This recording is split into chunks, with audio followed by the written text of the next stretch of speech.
Bien, buenas tardes. Voy a dar inicio nuevamente a este video de la clase que nos corresponde. Y como está marcado ahí, ¿cierto? Es el 28 de, propondría 28 de mayo. Así que vamos a dar inicio al video de la clase para poder comentarlo más adelante. Luego nos quedan dos clases, que va a ser una el 4 de junio, que va a ser Introducción a Biología Evolutiva, y el 11 de junio, donde la clase va a estar centrada en métodos y aplicaciones de biología molecular. Vamos a tener un profesor invitado que nos va a dar esas temáticas.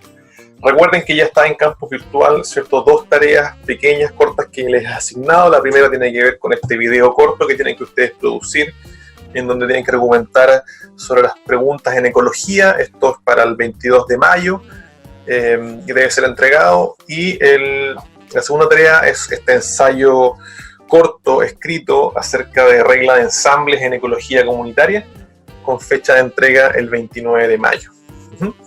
Y recuerden que el 18 de junio, día jueves, vamos a tener nuestro primer examen o prueba parcial del curso. Ok, vamos a iniciar entonces introduciendo un poco el tema de disturbios.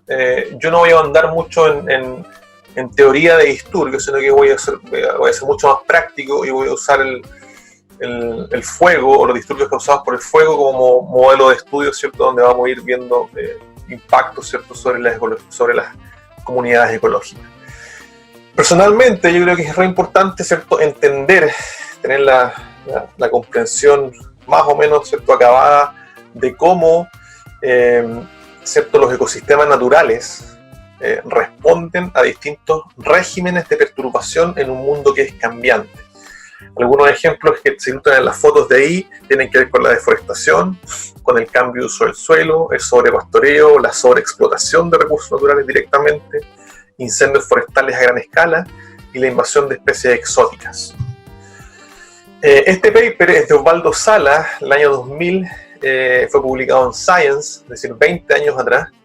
Y ya, ¿cierto? En ese tiempo se reconocía que los mayores drivers de cambio, ¿cierto? Y que tenían un impacto significativo en la biodiversidad a escala global eran, por un lado, el cambio de uso del suelo, que está marcado aquí en esta barra negra, ¿cierto? Luego el clima directamente, la depositación de nitrógeno y con ello toda la contaminación en cursos de agua, etcétera, ¿cierto? El intercambio biótico, que tiene que ver con cómo las especies se mueven y pueden llegar de un lugar, ¿cierto? del planeta a otro mediante el transporte humano, principalmente, y que, como lo muestra en la figura acá, estas son las rutas comerciales marítimas que se dan, ¿cierto? en todo el globo, y ven ustedes la intensidad que hay, ¿cierto? en estas rutas en los distintos continentes, y eso, ¿cierto? que está muy relacionado al tema de globalización, ha permitido que tengamos, ¿cierto? especies que vienen desde Asia y que estén hoy día afectando, por ejemplo, la vegetación o la biota nativa, ¿cierto? en Sudamérica, ¿ya? Por lo tanto, el factor humano aquí también es clave y que amplifica, ¿ya? en una forma bien considerable todos estos drivers, ¿ya? que ocurren a escala global. Y ahí están los principales que yo les mencionaba. Esto, como les dije yo, fue el año 2000, pero 20 años después, ya ahora en el 2020, el reporte IPBES, que es este panel intergubernamental que lo conforman un poco más de 130 países en el mundo, ¿cierto? En este informe sobre sistemas ecológicos, ¿cierto? y servicios ecosistémicos principalmente, establece un poco lo mismo. Fíjense, esta foto, esta imagen un poco resumen lo que este informe nos cuenta. Y tanto para ecosistemas terrestres, como para ecosistemas dulceacuícolas, como para ecosistemas marinos, el mayor agente de cambio y que afecta directamente a la biodiversidad es el cambio de uso del suelo, que está aquí pintado de este morado oscuro. Luego está la explotación directa, que tiene que ver con la pesca, la caza, la tala, todo lo que tiene que ver con extracción directa. Luego está en naranjo el cambio climático, ¿ya? Luego viene la contaminación en un color más tenue, y las invasiones por especies exóticas también tienen un impacto significativo en todos los ecosistemas naturales. Por lo tanto, la historia se repite y esto no ha cambiado. Lo que sí, las magnitudes de esto también hay amplificaciones que, como les dije yo, son a causa directa de las actividades humanas. Este estudio lo vamos a leer, vamos a revisarlo y vamos a un poquito entender cómo hoy día, ¿cierto? Los ecosistemas naturales están amenazados por disturbios de todo tipo. Bien, para síntesis un poco, ¿cuáles son las principales amenazas a la biodiversidad? Tenemos las invasiones biológicas, el cambio de uso en el suelo, la extracción, la caza, la pesca, la tala, la contaminación, el cambio climático. Y estos factores no actúan en forma independiente o por sí solos, ¿cierto? Sino que existen en muchos casos sinergias que ocurren entre uno y otro. Y ese es el caso que vamos a estudiar en estos dos videos, básicamente, que tiene que ver con el cambio de uso del suelo, ¿cierto? Cómo interactúa con los incendios forestales y cómo los incendios forestales interactúan también con las especies exóticas. Bien, el fuego es una perturbación creciente. Si ustedes han visto las noticias, el verano pasado tuvimos probablemente los incendios más notorios, ¿cierto? Los más devastadores en todo el globo. Australia, ¿cierto? Rusia, Siberia, la Amazonía. Se quemaron millones de hectáreas a escala global. Por lo tanto, una perturbación que es creciente en cuanto a su frecuencia y en cuanto a su magnitud, ¿ya? Afecta múltiples procesos ecológicos y por ende va a afectar los patrones de las comunidades, como lo hemos visto en las clases anteriores, y últimamente la conservación de la biodiversidad y con ello la provisión de servicios ecosistémicos de bienestar directo para la sociedad. Los impactos los podemos medir en la estructura comunitaria a través de las especies invasoras, el funcionamiento de los ecosistemas y también todo lo que pasa en el suelo, con los nutrientes, con la actividad biológica, los microorganismos, ¿cierto? Y cómo esto también está relacionado a la respuesta del ecosistema o a la comunidad de un bosque, por ejemplo. Hay ecosistemas que están más adaptados al fuego y que han coevolucionado con frecuencias de fuego relativamente bajas o de baja magnitud y severidad, como lo es, por ejemplo, la sabana australiana, donde el fuego es parte de los sistemas, ¿cierto? Ocurre con frecuencia, son incendios de baja severidad y que tienen, de hecho, un efecto positivo en muchas especies, ¿ya? Muchas especies dependen incluso del fuego para poder reproducirse, para poder, ¿cierto? Producir renuevos, ya sea flores, para que las semillas puedan germinar, etc. Por lo tanto, hay ecosistemas, el chaparral también californiano tiene particularidades de este tipo, la sabana australiana y otros ecosistemas más bien de tipo mediterráneo, donde el fuego tiende a ser un poquito más frecuente y es parte del sistema. ¿Cuáles son las adaptaciones que las plantas muestran, por ejemplo, y que uno podría deducir que el fuego es importante para que estos ecosistemas se mantengan? Una es la serotinidad en los conos, en muchas especies de pino, como se muestra aquí. Cuando existe un incendio forestal a través del calor, ¿cierto? Los conos de estos pinos se abren, ¿ya? Como que explotaran, ¿cierto? Y pueden dispersar gran cantidad de semillas. Lo mismo pasa con especies que tienen una peridermis, una corteza gruesa que protege el tejido conductor, por ejemplo, y el fuego no les daña, ¿ya?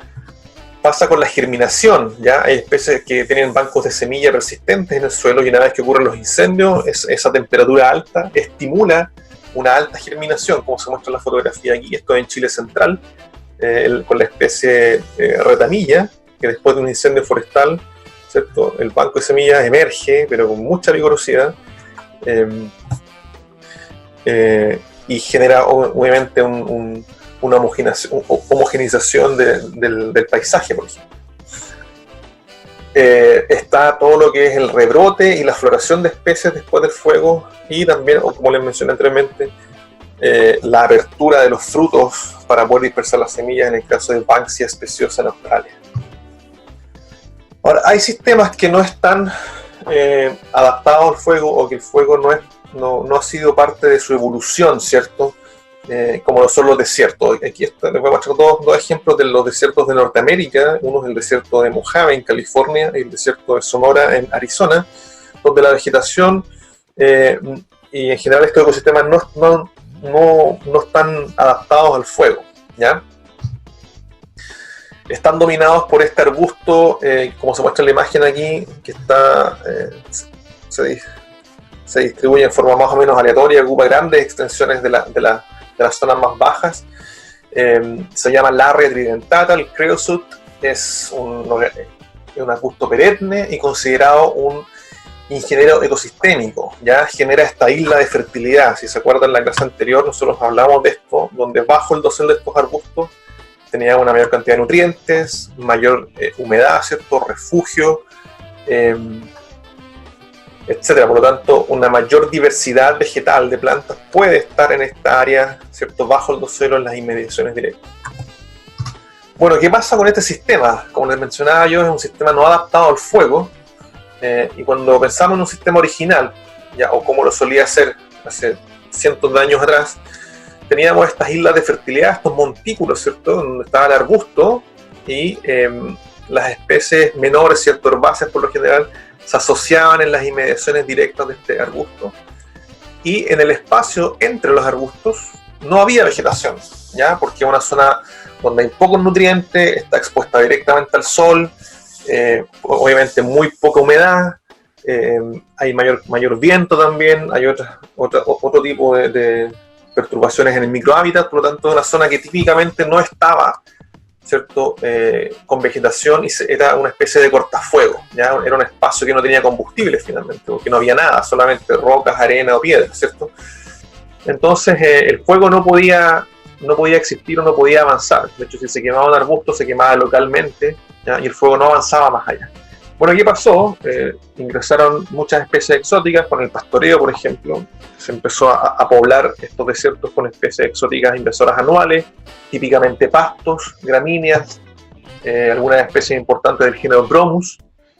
Y estas especies, como tienen adaptaciones y pueden cierto, adquirir o tienen habilidades para adquirir recursos que son escasos, pueden establecerse en esta área que típicamente no ocupan las especies nativas, ¿cierto? Por ser muy hostil, las especies exóticas sí lo pueden hacer. ¿Y qué generan con ello? Generan un continuo, ¿ya? Un continuo de combustible, en este caso fino, y esto es particularmente importante cuando hay años que son muy húmedos, cuando llueve mucho, ¿ya? En el desierto típicamente no llueve tanto, pero cuando hay años que son muy húmedos, ¿ya? El banco de semillas que está en este lugar, ¿cierto? Germina profusamente y se genera una alta densidad de pastizales en el fondo, ¿ya? Pastizales que son combustibles finalmente. Se genera este continuo en donde si el fuego llegara, puede, ¿cierto?, quemar y moverse prácticamente sin restricciones en toda el área, porque ahora están dominadas por estos pastos exóticos. Como se ve aquí en la foto, ya ahí están los arbustos perennes, que son estos arbustos más verde claro, ¿cierto?, que están aquí. Acá hay otro. Y entre medio está todo, ¿cierto?, dominado por estos pastos exóticos, ¿ya?, que generan un continuo y una verdadera alfombra, en donde el fuego puede quemar y prácticamente no tiene ninguna barrera que se lo impida. Entonces, ¿cuáles son las implicancias de esto? Que la invasión de pastos exóticos, ¿cierto?, invasores, provocan una mayor frecuencia e intensidad del fuego. El fuego afecta directamente la distribución de los arbustos, porque los arbustos, una vez que se queman, no rebrotan, no sobreviven, ni se vuelven, simplemente se eliminan. Y cuando eso se elimina, se genera un mayor espacio para la colonización post-fuego, principalmente por especies exóticas, y además hay un impacto en los nutrientes del suelo, ¿ya? En el largo plazo, esta isla de fertilidad que se creaba empieza a desaparecer, ¿ya? Empieza a desaparecer, y con ello, ¿cierto?, las chances de que las especies nativas se establezcan allí es más baja, y quienes se van a establecer con mayor probabilidad, especies exóticas invasoras nuevamente. Bueno, eso en cuanto a lo que ocurre o estaría ocurriendo, ¿cierto?, en ecosistemas que están en el hemisferio norte, son desiertos y que no están adaptados al fuego. Quiero ahora mover un poco la discusión y hacer énfasis en algunos estudios que nosotros estamos realizando en los bosques de Araucaria y Araucana, ¿ya?, que son obviamente muy distintos a lo que le mencioné de los desiertos. Son bosques templados, ¿cierto? Ocurren acá en la zona centro-sur de Chile, mayormente concentrado en nuestra región de la Araucanía, en la zona andina, y ha sido el modelo de estudio que nosotros hemos tenido en nuestro laboratorio por los últimos 5 años, en donde hemos podido estudiar a una escala muy fina los impactos del fuego en estos bosques, que a pesar, cierto, de tener una cierta tolerancia a incendios que ocurren con una frecuencia alta, con muchos años, cientos de años incluso, cada vez estos fuegos están siendo más frecuentes y eso puede generar ciertos impactos más notorios en la composición, en la estructura de la comunidad y en el funcionamiento de la comunidad. Los bosques de Araucaria araucana, bueno, la especie de Araucaria araucana es una conífera muy longeva, puede llegar a vivir sobre los 1000 años, ¿ya? Medir en altura sobre 50 metros y en tamaño diametral sobre 2,5 metros. Produce madera de muy buena calidad, fue explotada mucho en el pasado hasta que fue protegida, y hoy día, como está concentrada básicamente en parques y en reservas en la zona andina de la región, es un recurso turístico muy, muy importante. Los turistas vienen de todas partes del mundo a caminar, a hacer senderismo y trekking en bosques de Araucaria, con Guiguío, por ejemplo, un ejemplo de ello. Es muy relevante esta especie para la cultura pehuenche, ¿cierto? Que vive en medio de los bosques de Araucaria. De hecho, cosechan sus semillas, los piñones, y como les decía, está protegida por ley desde el año 90, cuando fue declarada monumento natural, ¿ya? Sin embargo, a pesar de todo esto, todavía hay riesgos importantes en la degradación de estas comunidades arbóreas, principalmente por todavía la tala ilegal, el sobrepastoreo, la sobreexplotación de las semillas y también temas asociados a la mayor frecuencia y severidad de los incendios forestales. Bien, como les mencioné, la Araucaria, los bosques de Araucaria están distribuidos en la zona centro-sur de Chile.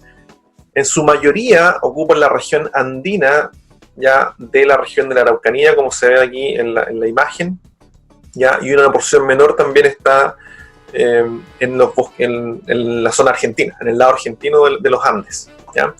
Y hay dos poblaciones que están disyuntas, separadas, ¿cierto? En la vertiente occidental, en la cordillera de la costa, que es Nahuel Buta, que está acá, ¿cierto? Y Villa Las Araucarias, que está muy cerquita de la zona de Carahue, en la región norte, ¿ya? Nuestro sistema de estudio está acá en la región, en los Andes, ¿cierto? Y utilizamos la reserva China Muerta como área de estudio que fue afectada por un incendio en el 2015.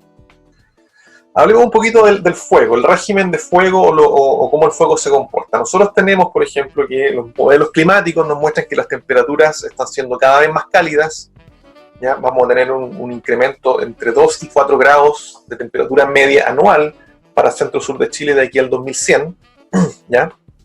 Tenemos una mayor tendencia a la sequía, en donde vamos a tener en promedio un mes más de sequía, es decir, el mes de abril ya es considerado un mes seco, incluso parte de los inicios de mayo también puede ser considerado todavía con sequía. Tenemos una alta precipitación interanual, quiere decir que hay años que son muy, muy lluviosos y otros que son muy secos, y eso genera también un volumen de combustible que es importante para que el fuego se pueda propagar. Y existen estas interacciones clima-vegetación que están muy, muy asociadas, por ejemplo, a adaptaciones forestales o especies exóticas invasoras.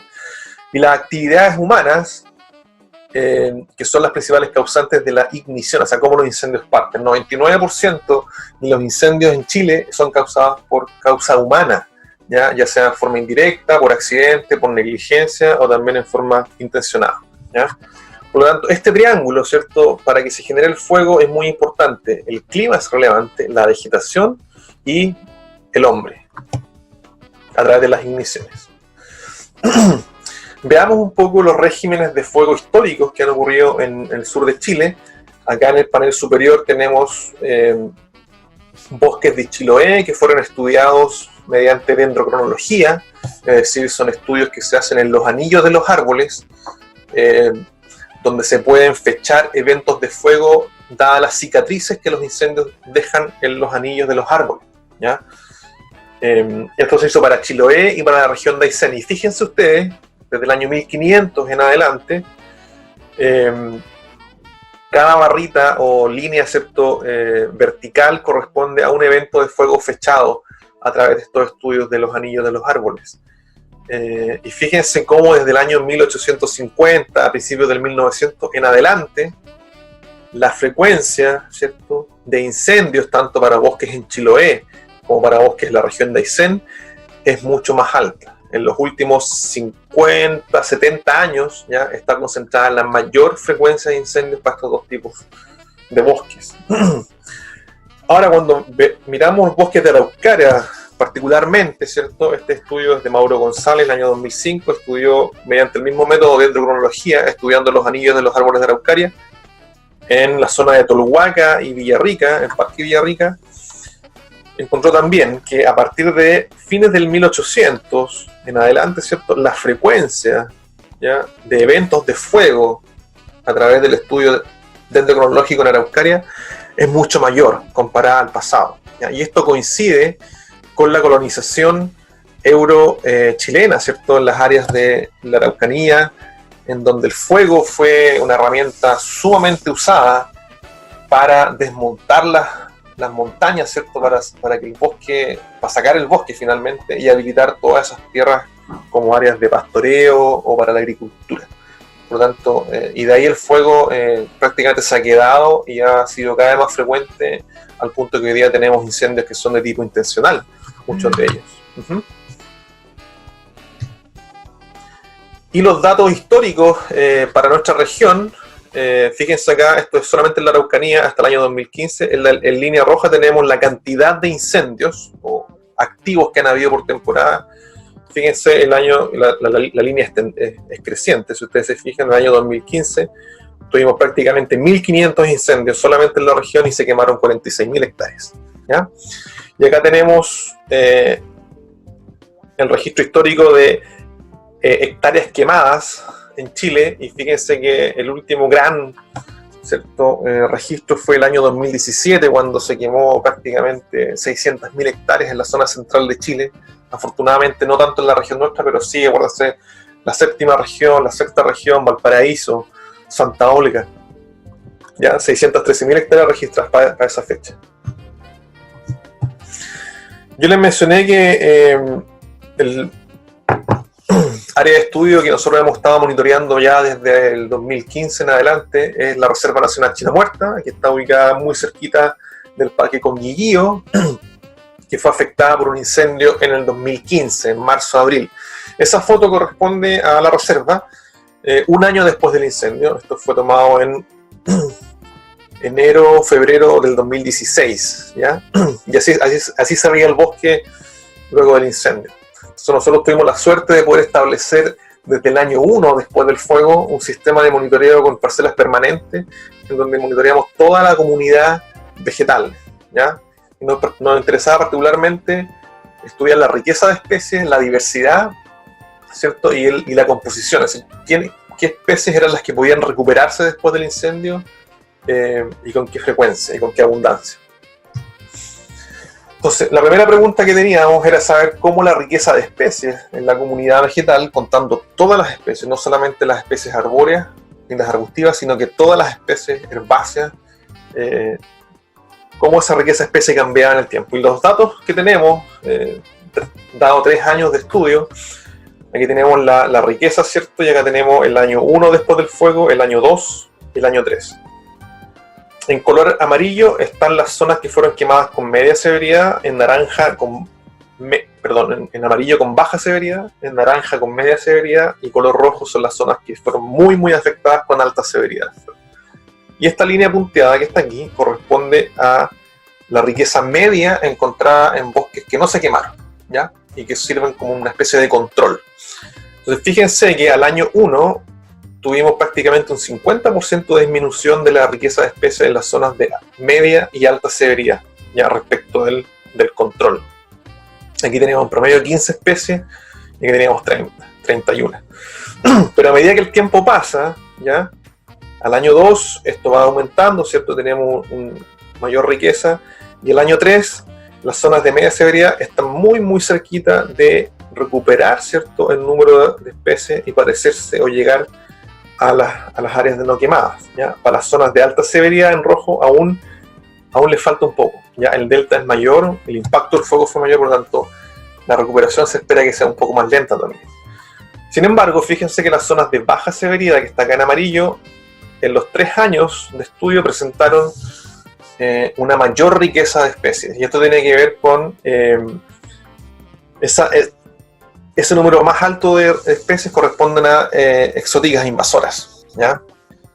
Donde estas áreas de baja severidad tienen impactos por el ganado, por la ganadería, a través del pastoreo, del ramoneo, ¿cierto? Y este ganado vacuno actúa como vectores que traen, ¿cierto? Especies invasoras de las zonas más bajas, y esas especies se pueden establecer allí, ¿ya? Entonces, ahí hay una sinergia entre fuego, ¿cierto? Ganadería, y que genera, ¿cierto? Una mayor riqueza de especies, en este caso exóticas.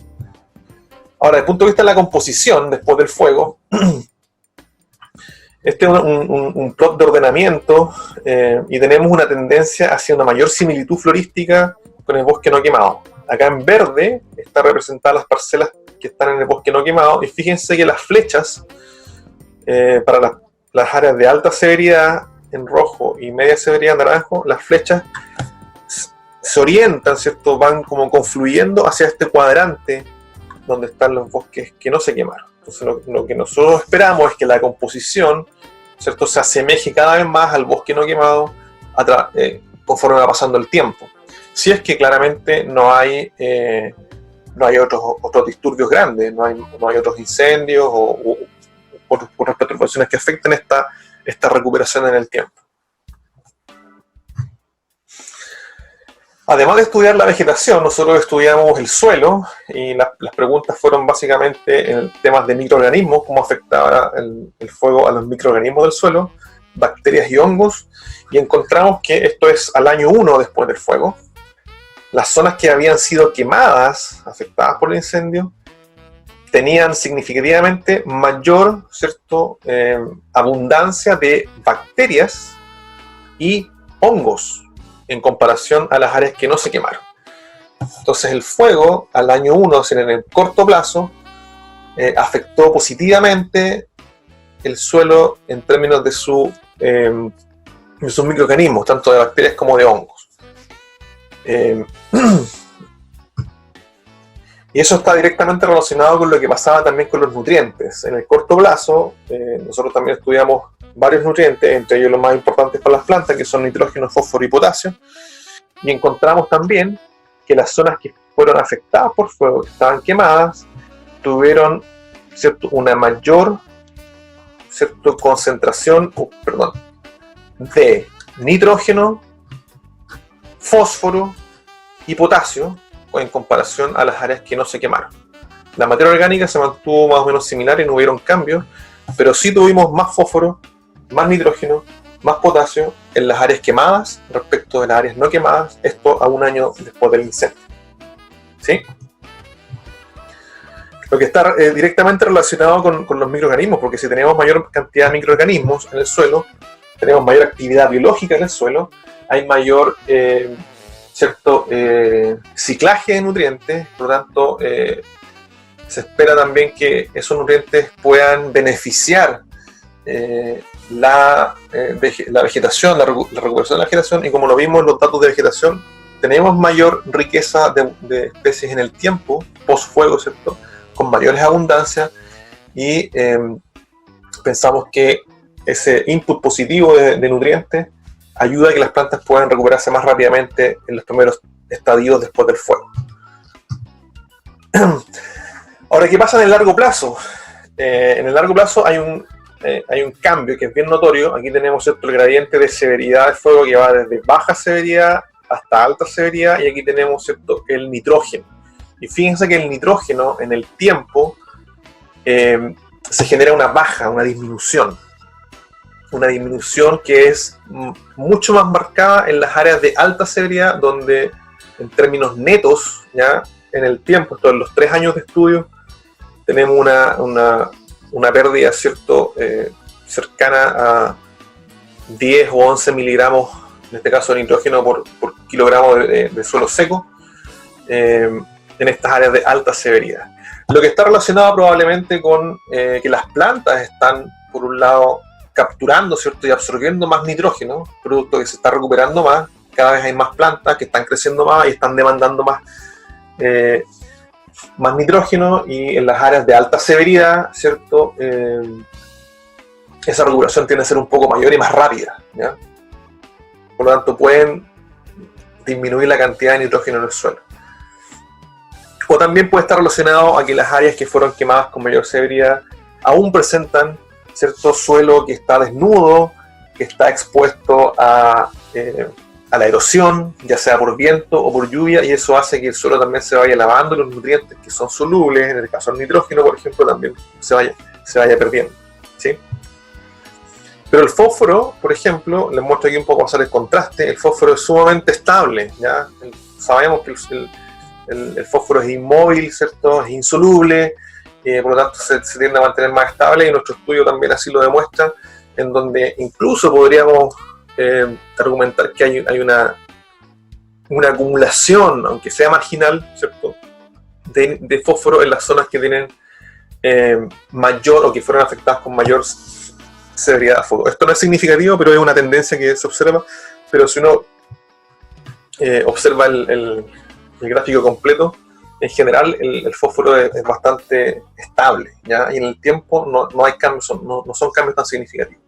Ahora, esto tiene una implicancia importante en términos de cómo, ¿cierto?, los nutrientes del suelo y lo que pasa en el suelo va a repercutir en la vegetación. Y particularmente con aquellas especies que son colonizadoras rápidas, como las especies exóticas, por ejemplo, que pueden volverse invasoras. Por lo tanto, esto es muy relevante para cómo la vegetación pueda responder. Y voy a linkear esto con la parte de especies exóticas invasoras, que es el próximo video que vamos a hacer.